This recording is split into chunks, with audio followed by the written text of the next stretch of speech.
This is a Mayan depiction of the flat Earth with a firmament up above it. And I've gotta say, I love how they include the ice wall in the background there. It is simply just amazing what kinds of stuff the ancients knew about. That is interesting. How did they know about that? Well, when we look at the similarities in ancient iconography throughout the world, they give us some strong indicators that the ancients were world travelers who knew far more about the world we live in than many people today give them credit for. They definitely weren't a bunch of stupid cavemen, like we see all the time in the media. I think you can thank manifest destiny for that. It was this strong belief where people of European descent viewed themselves as superior to everyone else. They believed they had the right to rule, and it was their divine calling to tame the world. Basic battle tactics, right? If someone wants to sell a war, they don't want people empathizing with the enemy.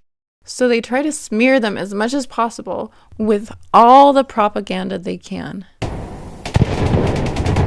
And when evidence popped up showing that the ancients were sophisticated and advanced, that kind of information got swept under the rug.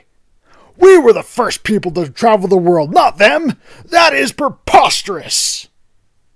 The evidence is there, though. The ancients were far more intelligent, educated, and civilized than many people today give them credit for.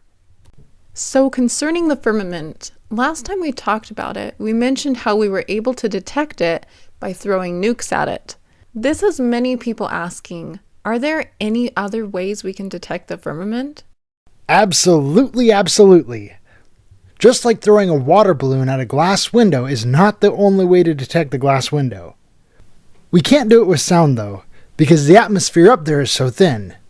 But we can detect the firmament using radio waves. Let me tell you a little about something called sky waves. Globe Earthers claim they are caused by bouncing radio waves off the Earth's ionosphere. But don't they claim the ionosphere is really, really thin? Yes, they do.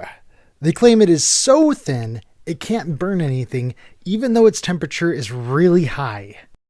Except for the meteors that pass through it, right?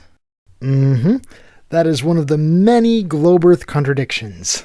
Okay, so sound waves and radio waves. They are both waves, they just travel at different frequencies. So for illustrative purposes, let's compare the way sound would bounce off of some hardwood panels as compared to some soft curtains. Obviously, the sound is going to reflect better off of the hardwood panels. But why? Here's a sound wave heading toward a wall. Now it is hitting that wall, resonating and bouncing back. Now here's a sound wave being thrown at a curtain. How do you think that'll look when it comes back at us? It kind of reminds me of the way light reflects off of choppy water. When it's all mixed up, you don't see a clear reflected image. Light is a wave. Which means we can compare it to a reflection. An echo is like a reflected image, but with sound. Does sound also obey the same laws of reflection like light? What do you think? The answer's yes. So, when that sound hits these curtains, it's not a smooth surface for it to bounce off of. So the curtains will disrupt the sound, sending it in all kinds of directions.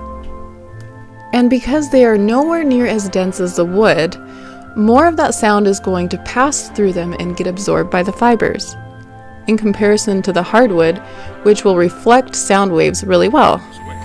So here, the sound comes back. Why it sounds like a bird? Don't ask me that, because we don't know. But this is really impressive. Experts from different countries, experts in acoustics, have come here to study, to try to know how this is possible. They leave the country just like they. And it works all four sides the same. Used to be. Now only two. Yeah, the north and the west. You see? The sound is coming back different because the pyramid is not a smooth surface.